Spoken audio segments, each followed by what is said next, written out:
this committee's appropriate requests for information and documents crucial to our investigation into what happened in Boston. 3 months ago, there was a terrorist attack in our country, and it is this committee's responsibility to find out how we did not see it coming. What concerns me greatly is that the problem at the heart of preventing the Boston bombings is a failure to share information, that is being witnessed now in this very room. The information requested by this committee belongs to the American people. It does not belong solely to the FBI, and I sincerely hope they do not intend to stonewall our inquiry into how this happened. I said when I started this investigation that we were going to find out what happened, what went wrong, and how to fix it. And will not be satisfied until we get the answers that the American people deserve. As Dzhokhar arrives in court today, justice is just beginning. Today we turn to making sure what he did is prevented from ever happening again.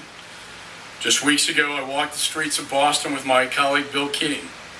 And while the city's resilience and strength were obvious everywhere we went, how this attack could have occurred in spite of multiple warnings was still not clear.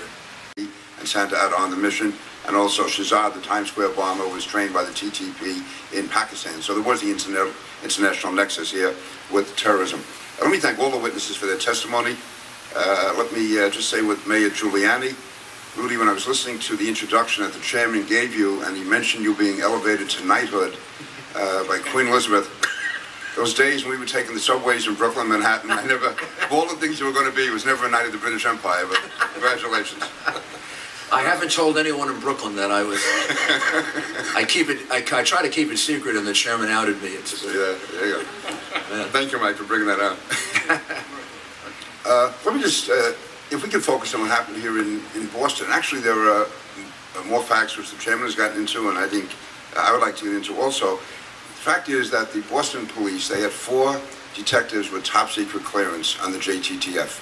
They were never, even the 4 JTTF people with top secret clearance were never told about the letter from Russia. They knew nothing about it. The commissioner knew nothing about it. The commissioner then went back, and during the 7 years he was commissioner, went back and found out that during those 7 years, his police officers, his detectives, had never been given any top secret information by the FBI. This was kept from them. Now, I know it's different in New York, it's different in Nassau County, Suffolk County, but I was struck by this.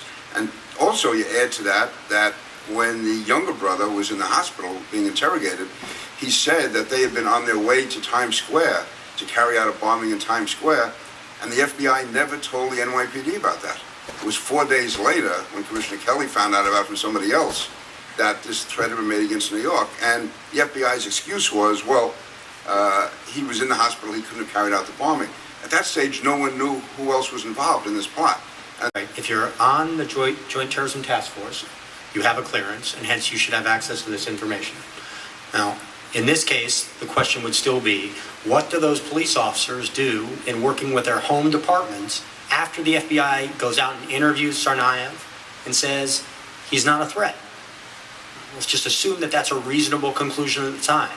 How can Boston police, how can Mass State police, how can Cambridge police pick up what the FBI no longer can cover? Now, I will say, I don't mean to be an FBI apologist here.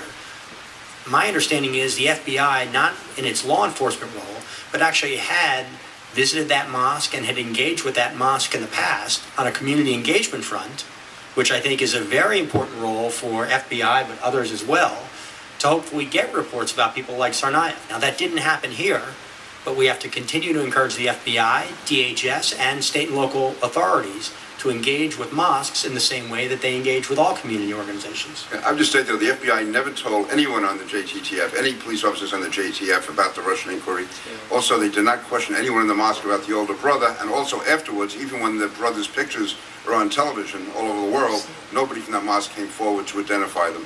And I know my time expires, just one 10-second remark. I fully agree with what the Chairman said and what Mayor Giuliani said about the Fort Hood massacre. It was ridiculous to call that workplace violence. And the Chairman and I have worked to get Purple Hearts for those who were actually killed at Fort Hood, because I think they are casualties, and they are definitely casualties in an international war. I yield back. I thank the gentleman. Thank you and the ranking member for your cooperation and commitment to the security of this nation. And I'm reminded of my premise for serving on this committee, Mayor, since the heinous tragedy of 9/11. Those of us who are in the United States Congress had the humble but awesome challenge of coming to view the aftermath. As you well know, many members of Congress came to Ground Zero, a sobering, emotional experience. Many of us early enough to see the remnants of recovery. First, I want to discuss a perpetual problem at the FBI, whistleblower protection. Director Mueller has repeatedly assured me that he will not tolerate retaliation against whistleblowers at the FBI. Despite these assurances, two particular whistleblower cases have been dragging on for years. These cases are largely fueled by the FBI's desire to continue appeal rulings and findings of wrongdoing by FBI supervisors. FBI agent Jane Turner filed a whistleblower complaint in 2002 when she discovered FBI agents were removing items from Ground Zero following 9/11. She faced retaliation for raising concerns about these agents, and her case has been stuck in administrative limbo at Justice Department for over 9 years.